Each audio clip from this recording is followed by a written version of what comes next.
نے ایک set standard رکھا ہے 6 گرام سے اگر نیچے جائے گا تو آپ کے جو signs and symptoms of anaemia manifest کر دیں گے. اچھا. جیسے پیل لکنگ ہوگا, ایزیلی ٹائرڈنیس, تھکاوٹ جلدی ہوتی ہے. اگر بچے لوگ ہیں اسکول میں پرفارمنس ان کی اچھے طریقے سے نہیں ہو سکتی ہے, میموریز امپیئرمنٹ ہو سکتی ہیں, آپ کا اننیسرلی سبق بھی یاد نہیں رہتا ہے, ہیڈ ہاں بالکل. پھر آپ کا یہ سر دردی, ہوٹ موٹ میں سر دردی, امیون فنکشن جو ہے باڈی کا وہ مضافت کا جو نظام ہے, ورک پرفارمنس ایکسرسائز وغیرہ اس پر افیکٹ پڑ جاتا ہے. آپ کا ایک پرابلم ہے, اس کو ہم جیوفیجیا بولتے ہیں, پائکا بولتے ہیں. آپ کو کھٹا میٹھا کھانے کا دل کرے گا, یہ بھی آئرن ڈیفیشنسی کی ایک علامت ہے. یہ متھ نہیں ہے, اس میں ایک پرورشن آف ٹیسٹ وغیرہ ہوتے ہیں. یہ سائکیٹرک مینیفیسٹیشنز آف انیمیا جیسے ہو سکتا ہے. آپ کا چکر آنا, ہاں بالکل, چکر آنا, اچانک بلیک آؤٹس ہونا, ہارٹ کا اندھیرا چھا جانا, بالکل ہارٹ کا تیز چلنا, بولتے ہیں ریسنگ ہارٹ, یعنی پیلپٹیشنز, اچانک دب دب کرنے لگ جائے گا ہارٹ, ٹیکیکارڈیا. کیونکہ جب انیمیا ہے, ہیموگلوبن کم ہے, تو بلڈ کو, ہارٹ کو تو پمپ کرنا ہے, بھائی مجھے بلڈ دے دو اچھے طریقے سے. تو وہاں پہ آلریڈی آر بی سیز کم ہے, وہ آکسیجنیشن ٹیشوز کی کر نہیں سکتے ہیں. آپ کا اس پیشنٹ کو آکسیجنیشن کم ہونے کی وجہ سے جلدی تھکاوٹ ہوگی, وہ ایکسرسائز نہیں کر سکی. اور لیٹر آن اسٹیج میں کیا کیا پرابلمس ہوتے ہیں, جیسے ہارٹ فیلئر ہو سکتا ہے, کنجسٹو کارڈک فیلئر ہو سکتا ہے, اس میں اسپلینومیگالی, ہیپاٹومیگالی وغیرہ ایسی چیزیں, ایسائڈس وغیرہ ہو سکتا ہے, پاؤں سویلنگ ہو سکتی ہے, جگر بڑھ جاتا ہے. بالکل یہ آتا ہے لیٹ مینیفیسٹیشنز آف انیمیا. حالانکہ معمولی سی چیز تھی, کہاں سے ریکٹیفائی کرنا تھا, فوڈ ہیبٹس اچھے رکھنے چاہیے تھے, کتنا کھانا تھا کتنا نہیں کھانا تھا, اپنے ہاتھ تک ہے. تھوڑی اویئرنیس, تھوڑی جانکاری ہر آدمی کو, میں سمجھتا ہوں روئے زمین پر جتنے بھی ہیں ان کو انڈرسٹینڈ کرنی چاہیے, ہمیں کیا کھانا چاہیے, کتنا کھانا چاہیے. پھر میں دوبارہ ایک طرف جاتا ہوں, عورتوں میں پریگننسی کے ٹائم مان لو بالکل آئرن ٹالریٹ نہیں ہوتا ہے, نو جی, لیکن ہم چاہتے ہیں کہ بلڈ بینکس پہ بھی اس کا لوڈ کم پڑے.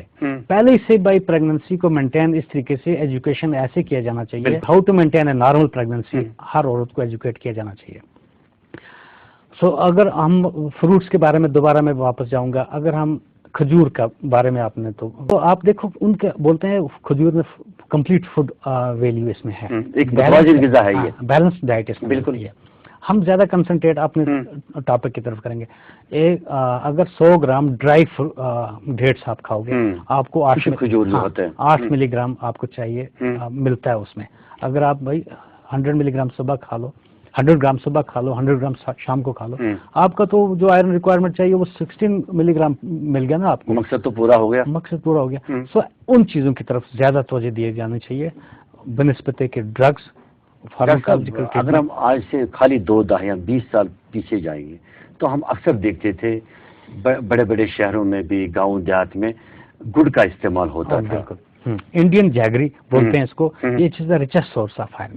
تو جو وہ پہلے ہم لوگ کھایا کرتے تھے. ہاں, ہم بھی روٹی کے ساتھ کھایا کرتے تھے, جب آپ بھی ہاسٹل میں تھے روٹی کے ساتھ کھایا کرتے تھے. ایگزیکٹلی, یہ تو بہت ہم ان چیزوں کو امپورٹنس نہیں دیتے ہیں. آج کے بچوں کو کچھ موڈ ہی نہیں آئے گا, ان کو پتہ بھی نہیں ہے, نالج نہیں ہے. دیٹس وائی ہم چاہتے ہیں سستا بھی ہے. ہاں بالکل سستا, اور مجھے لگتا ہے اگر اس کی طرف توجہ دی جائے تو کھانے سے. تو کیا ہوتا ہے اس گڑ میں؟ بالکل, اس میں آئرن ایبزارپشن زیادہ ہوگا, اس میں وائٹامن سی بھی ساتھ میں ہوتا ہے. اچھا, اسکاربک ایسڈ وغیرہ ہوتا ہے. آئرن ایبزارپشن کے لیے وہی چیزیں چاہیے, تو وہ نیچر گفٹ ہے. ہم لوگوں کو, سب لوگوں کو وہ کھانا چاہیے آئرن مینٹیننس کے لیے. مونگ پھلی بھی کھاتے تھے ہم. ہاں, جتنے جیسے ہمارے پاس آپ دیکھیے اخروٹ ہیں, بادام ہیں, ڈرائی فروٹس ہیں, ان میں بھی آئرن چیزیں ہیں. ان کا یوز کرنا, ان میں پروٹینز بھی ہیں, ان میں اور نرشمنٹس بھی, ان میں کیلوریز ویلی, ہر ایک چیز میں تھوڑا تھوڑا کھانا چاہیے. ہاں, میں پہلے بتا دیا بیلنس ڈائٹ میں. اور اس کے علاوہ جیسے ہم ویجیٹیبل سلاد اکثر کھایا کرتے ہیں, گاجر, مولی ہے نا, پیاز, ٹماٹر, اس میں تھوڑا سا نیمبو ڈالتے ہیں. اس میں نیمبو کیوں ڈالتے ہیں, اس میں زیادہ ایبزارپشن ہوتی ہے. اور اسی طریقے سے اگر ہم فروٹ سلاد زیادہ یوز کریں گے, مان لو اس کا رجحان تو کم ہے. ہاں, کیونکہ یہ جو ہے ہمارا پروگرام جو ہے اکثر عام آدمی دیکھتے ہیں. جی جی, ہاں, لوگ رہتے بھی زیادہ ہیں, عام آدمی ہے, ان کی کثیر تعداد ہے, تو وہ تو یہ افورڈ نہیں کر سکتے. تو کیا کھانا چاہیے ان کو؟ مجھے لگتا ہے نہیں, سیب تو سیب ماشاء اللہ ہے نا. مگر ایک بات ہے, سیب کا جہاں تک تعلق ہے, جتنے بھی 1 کلاس سیب ہوتے ہیں ہم تو باہر بیچتے ہیں اوہ، کمائی کے لیے. ہاں. جو بالکل گلا سڑا ہوتا ہے وہ بالکل. ہم یہاں پر رکھتے ہیں. ہم اس یہاں مسئلے پر میں رکھتے ہیں نگیٹو کھانے ہیں. میں. ہاں. اس مسئلے میں نگیٹو ہے. ہم لالچ کریں گے. ہونا چاہیے تھا اول خیج بات درویش. بالکل. مجھے لگتا ہے اب اچھے والے سیب آج کے بعد ہم لوگوں کو سب کو خود کھانے چاہیے. انشاءاللہ کھائیں گے آپ. تو کیونکہ ان کا سیزن بھی آ رہا ہے. اس کے ساتھ ساتھ سیبوں کے علاوہ آپ کا خوبانی ہے نا, آڑو ہے, گلاس ہیں, چیریز ہیں, وہ چیزیں ان کی طرف کنسنٹریٹ کیا جانا چاہیے. بھائی نیچرل چیزیں استعمال کی جانی چاہیے.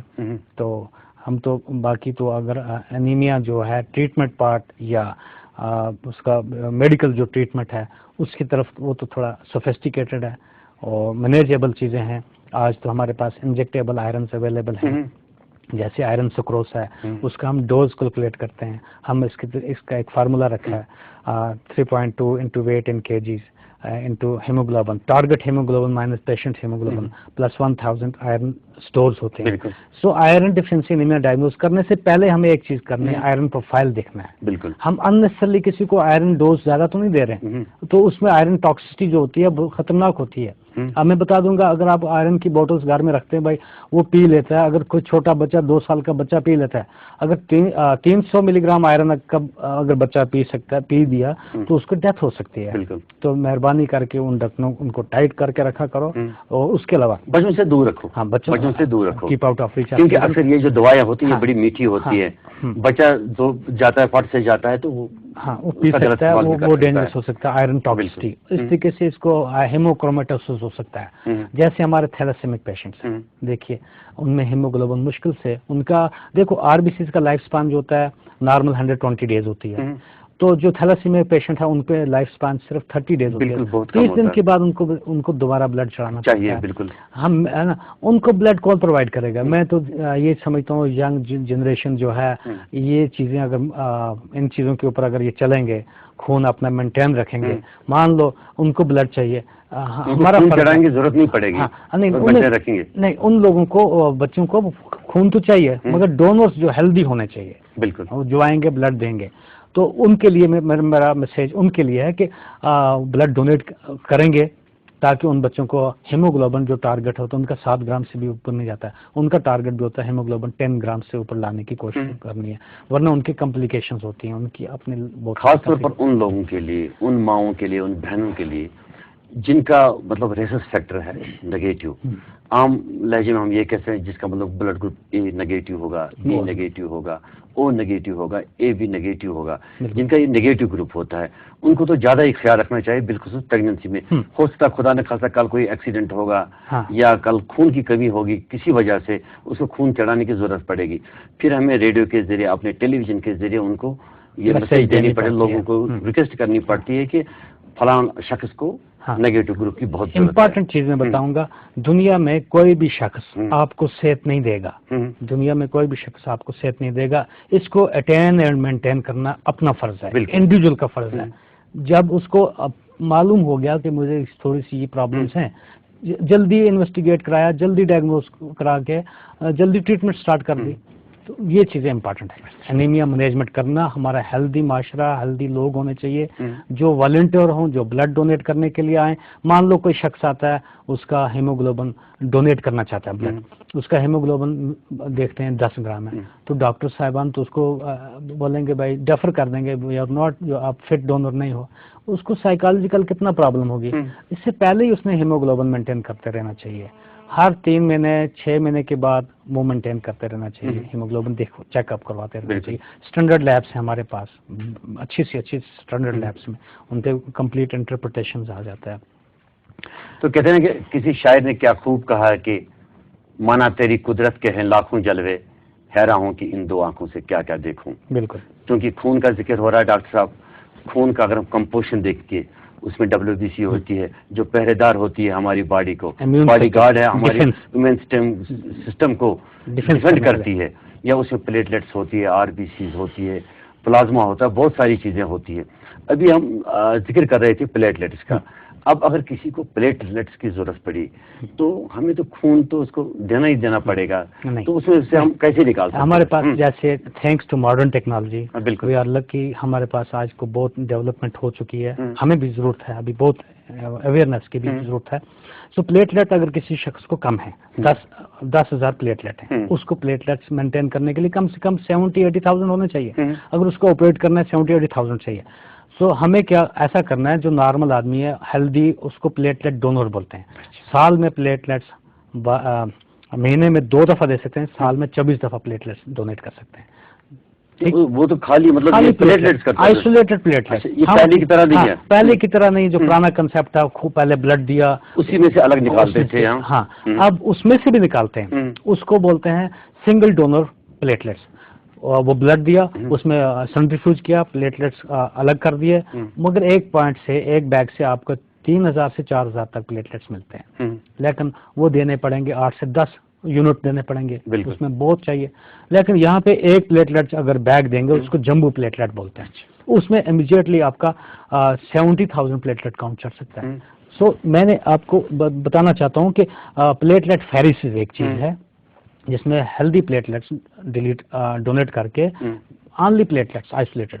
لیکوفیریسز ایک مشین ہے جس میں جیسے ٹرانسفیوژن ریلیٹڈ جو انفیکشنز وغیرہ ہوتی ہیں لیکوسائٹ سے زیادہ ہوتی ہیں. تو لیکوفیریسز کر کے ان میں بلڈ کو TLC DLC کاؤنٹ جتنا بھی ہے ان کو نکال دیا جاتا ہے. سو اس طریقے سے پلازما فیریسز ایک مشین ہوتی ہے جس میں پلازما نکالا جاتا ہے، جیسے گلنبیری سنڈروم وغیرہ ہوتا ہے، گڈ پارکر سنڈروم. ہاں اس پلازما ایکسچینج کرنا ہے، ایک شخص کا پلازما نکالنا ہے، اس کو ریپلیس کرنا ہے. سو پلازما فیریسز الگ بات ہے، پلیٹلیٹ فیریسز الگ بات ہے، لیکوفیریسز الگ بات ہے.